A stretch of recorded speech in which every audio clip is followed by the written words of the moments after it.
castanheiro é uma árvore monoica, ou seja, as flores masculina e feminina encontram-se na mesma árvore. As flores são muito odoríficas, com polinização entomófila, ou seja, polinizadas por insetos. Em Portugal, o castanheiro floresce de maio a junho, com um tronco robusto que pode atingir 30 a 35 metros de altura. As castanhas estão maduras desde o final de setembro até novembro.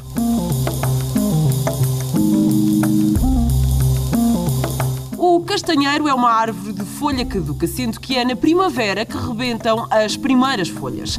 Pouco tempo depois, a árvore reveste-se de frondosa folhagem, onde muitas aves encontram alimento e abrigo para o ninho. Até há relativamente pouco tempo, pensava-se que o castanheiro tinha sido introduzido em Portugal pelos romanos, que começaram a ocupar a Península Ibérica há cerca de 2000 anos. Estudos mais recentes detectaram a ocorrência de pólen fóssil de castanheiro na Serra da Estrela, com cerca de 8000 anos, ou seja, no Paleolítico, o que nos leva a considerá-lo autóctone também na Península Ibérica. A cultura da espécie, essa sim, terá sido trazida pelos romanos. Pensa-se que a cultura do castanheiro terá tido origem na região mediterrânica oriental, particularmente na Ásia Menor, tendo sido introduzida na Grécia. Daí expandiu-se para norte, pela França, Grã-Bretanha e Alemanha, até à Irlanda. A divulgação desta cultura seguiu para a Itália, Espanha e chegou a Portugal. Acredita-se que da Ásia Menor, através dos países do leste europeu, terá chegado à Dinamarca e à Suécia e, na sua expansão para nascente, à Turquia e à Rússia. Para sudoeste, expandiu-se pelo norte de África até ao Atlas. No caso de Portugal, o castanheiro tem uma distribuição que vai do Minho atrás dos montes, desce às beiras e apanha ainda as regiões mais interiores do Alentejo, como o Marvão e a Serra de Monchique, no Algarve.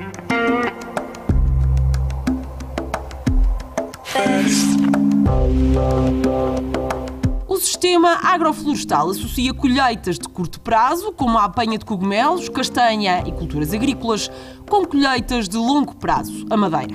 No sistema agroflorestal, o espaçamento entre as árvores ronda os 10 por 10 metros, ou seja, 100 árvores por hectare. Desta forma, as árvores podem instalar a sua copa, de modo a privilegiar a produção de fruto. O castanheiro deve ser conduzido desde muito cedo, através de podas de formação. Desta forma, é possível formar um tronco único, direito e cilíndrico, até à altura de 3 a 4 metros, para que se possa vir a aproveitar a madeira produzida. Tanto o castanheiro bravo como o castanheiro manso são bons produtores de madeira, mas com um desenho diferente. Para que se possa valorizar a madeira do pé da árvore, a enxertia deve ser feita na base do tronco ou a 3, 4 metros de altura. Pela sua importância na manutenção da atividade rural, atualmente o sistema agroflorestal está a ser de novo lançado.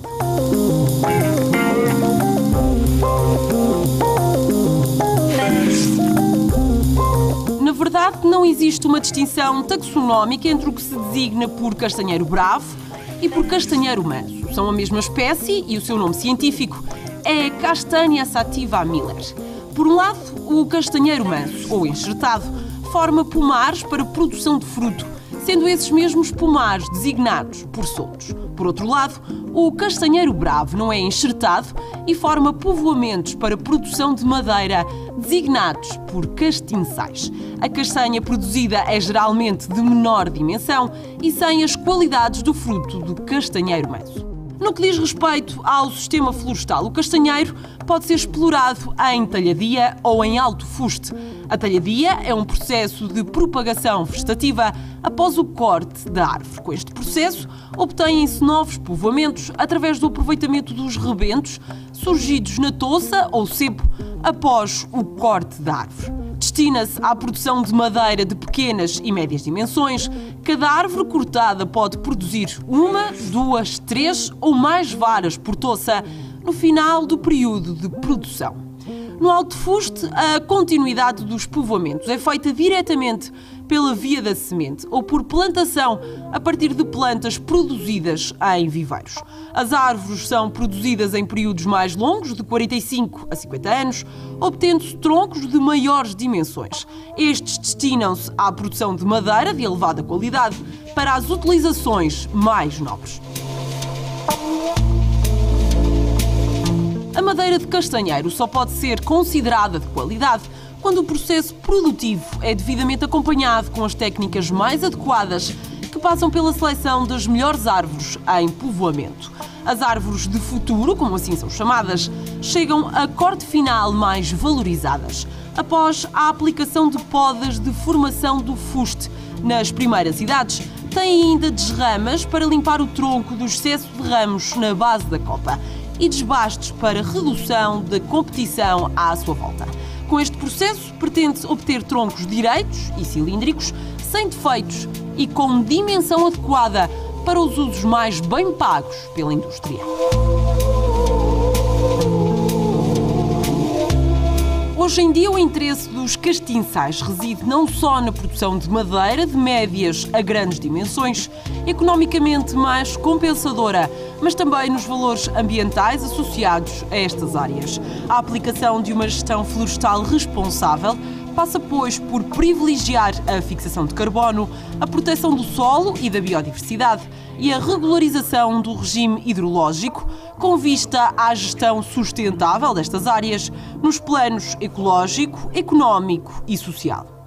Os castiçais, juntamente com outras folhosas tradicionais, criam descontinuidades na paisagem, importantes para minimizar a progressão dos incêndios, para a manutenção da biodiversidade e qualidade da paisagem.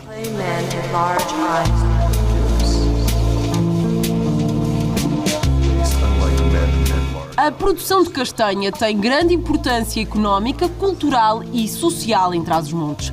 A colheita manual é uma tarefa difícil que necessita de muita mão de obra, cada vez mais escassa e por isso cara, o que constitui uma dificuldade relevante para o processo.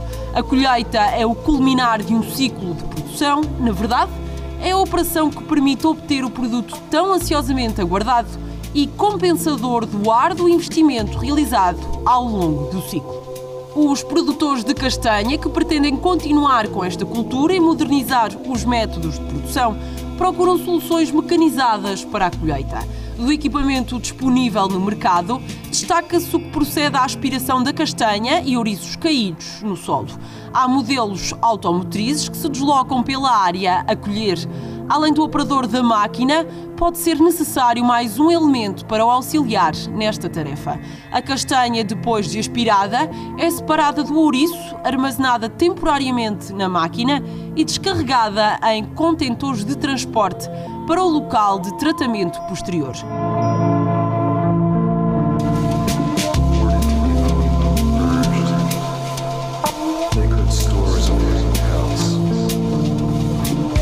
Outros equipamentos também disponíveis exigem um trator para acionar o sistema de aspiração, mas os tubos de aspiração são movimentados manualmente, exigindo mais esforços dos operadores para esta tarefa. Para que a colheita mecânica se processe de forma satisfatória, é absolutamente necessário que o solo esteja enrelvado para que não haja aspiração de terra e pedra, o que comprometeria de forma irremediável o sucesso da colheita.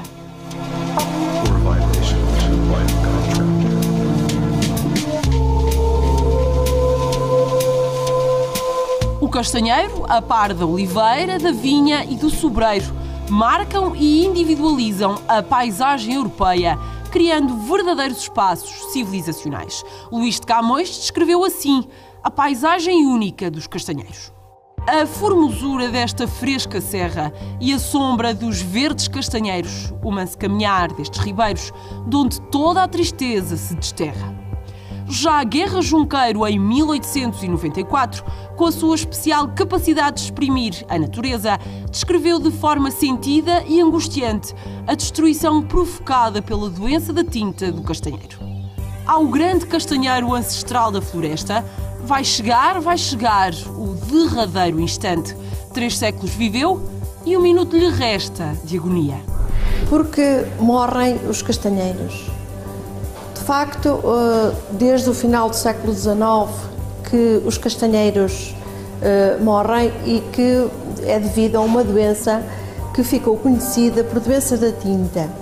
Isto porque os castanheiros estudavam um líquido que era semelhante à tinta com que então se escrevia e o castanheiro acabava por morrer.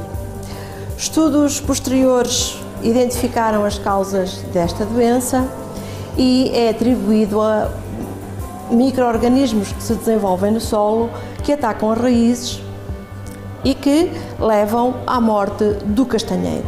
De facto, a mortalidade provocada pela doença da tinta é muito elevada e continua a ser uma doença extremamente importante em castanheiro, continuando a expandir-se e a matar castanheiros em determinadas condições, que estão muito associados, por exemplo, às condições de encharcamento e que levam à morte dos castanheiros.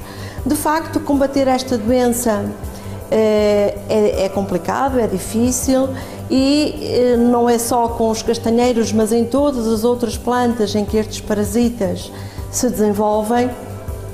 Mas é necessário implementar medidas para que a doença tenha uma menor dispersão e consiga assim reduzir-se os prejuízos associados a esta doença.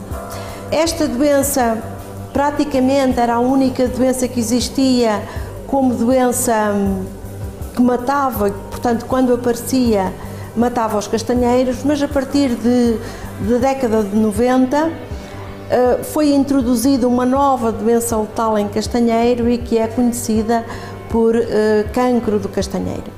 O cancro do castanheiro é uma doença clássica na fitopatologia, um exemplo clássico na fitopatologia, porque, sendo uma doença introduzida, tem a capacidade de destruir todo um ecossistema, como aconteceu na América, e que, quando este parasita chega à Europa, provocou muita preocupação, como é de imaginar.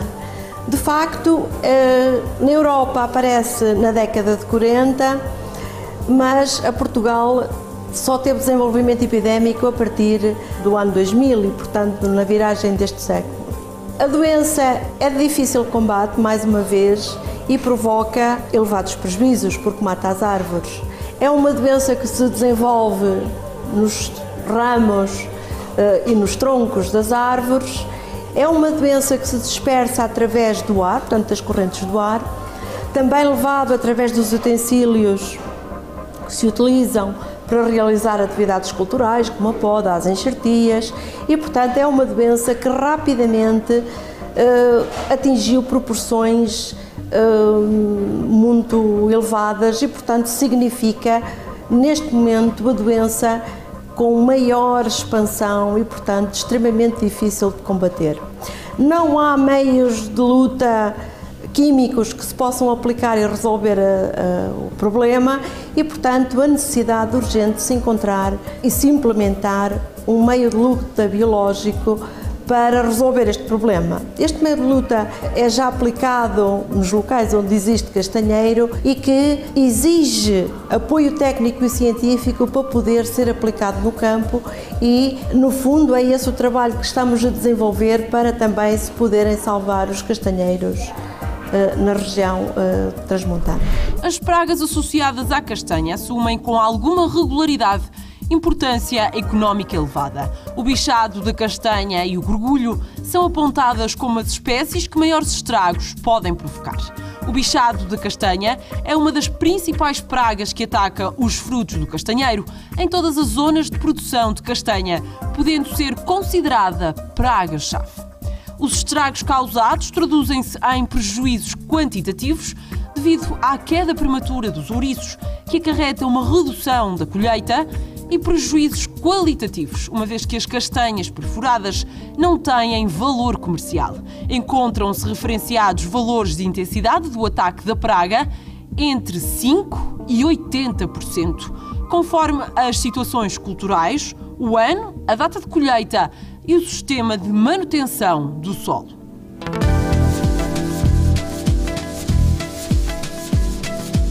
A propagação do castanheiro faz-se preferencialmente por via seminal, dada a dificuldade de propagação vegetativa, motivada por um conjunto de genes que codificam para compostos inibidores do enraizamento. As estufas da Escola Superior Agrária de Bragança procedem à propagação desta espécie por esta via, obtendo para isso semente de exemplares bravos, não enxertados, que são estratificados em areia previamente à sementeira. Após a estratificação, procede-se à sementeira em covetes. Os trabalhos de investigação na área do castanheiro e da castanha têm vindo a ser desenvolvidos na Escola Superior Agrária de Bragança desde o início da sua atividade em 1986, reconhecendo desta forma o papel estratégico desta espécie e do seu fruto para a região.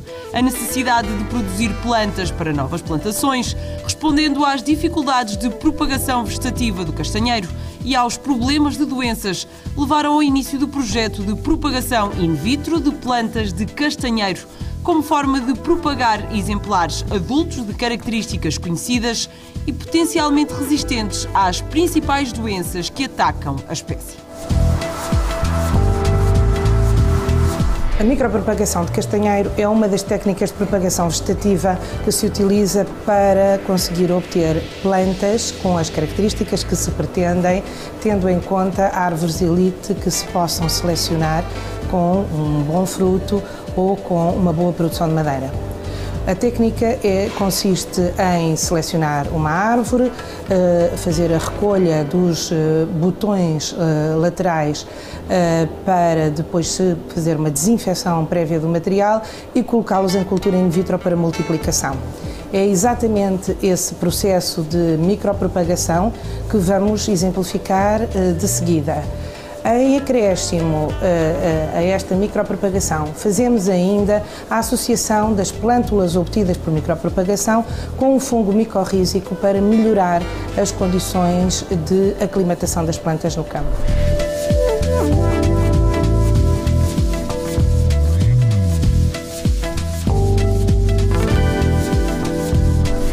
A Escola Superior Agrária está integrada numa área de produção de castanha, não é? Bragança produz cerca de 85% da castanha nacional e em 2010 um produto que era usado para desinfestar a castanha exportada, o brometo de metil, foi proibido.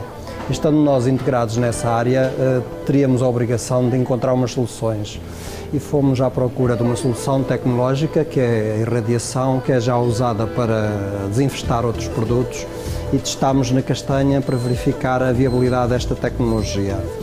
É um projeto CREN que está agora a chegar ao fim, em que verificamos a viabilidade da tecnologia em alguns parâmetros nutricionais e físico-químicos, como a cor, a textura, e verifica-se que de facto a tecnologia tem viabilidade, apesar do custo elevado, mas o impacto no custo por quilo no tratamento parece-nos viável.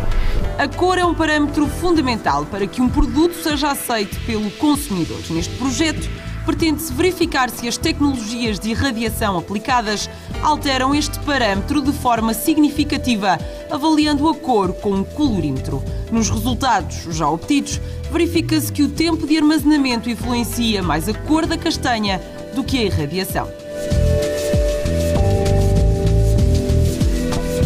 Em relação, ainda no âmbito do projeto da influência da irradiação na castanha, o que nós fazemos aqui neste laboratório é estudar os efeitos da irradiação nos parâmetros nutricionais e na composição química da castanha.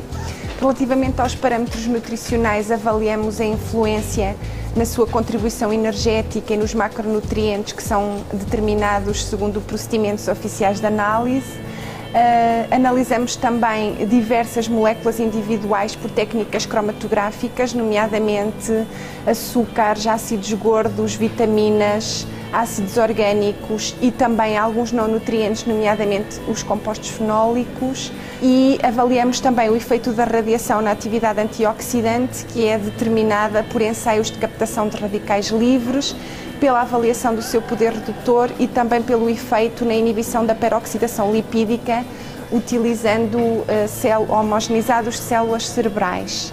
Todos os estudos que já fizemos, as nossas conclusões principais prendem-se com o facto do tempo de armazenamento surtir sempre efeitos muito mais significativos do que a irradiação, e daí esta técnica poder ser aplicada como muito útil na conservação de castanha.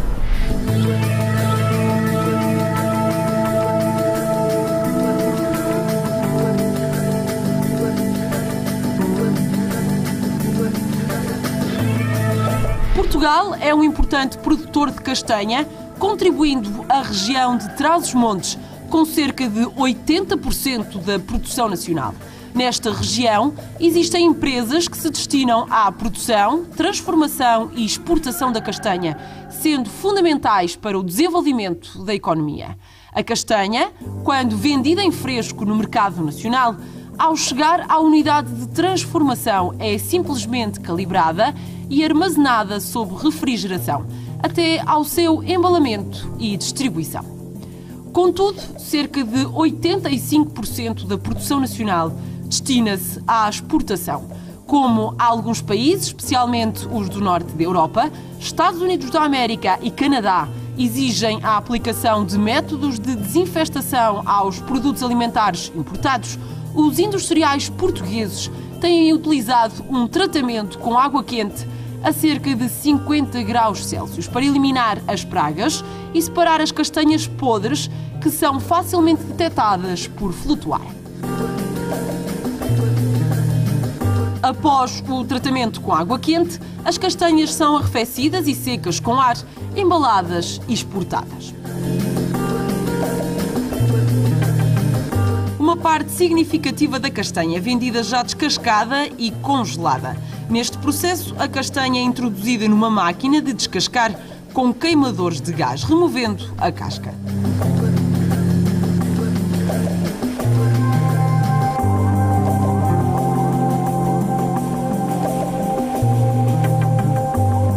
Posteriormente, a castanha sofre uma congelação Individually Quick Freezing, mediante o uso de azoto líquido. A congelação IQF foi desenvolvida para congelar produtos individualizados de pequena dimensão, mantendo a sua forma e textura.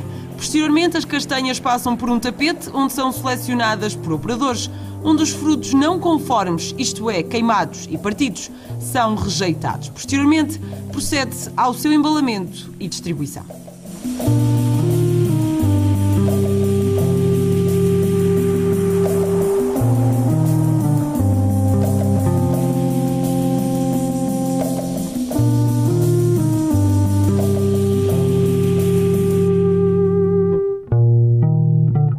O castanheiro é conhecido na história como árvore-pão, devido ao uso que as populações deram ao seu fruto durante séculos.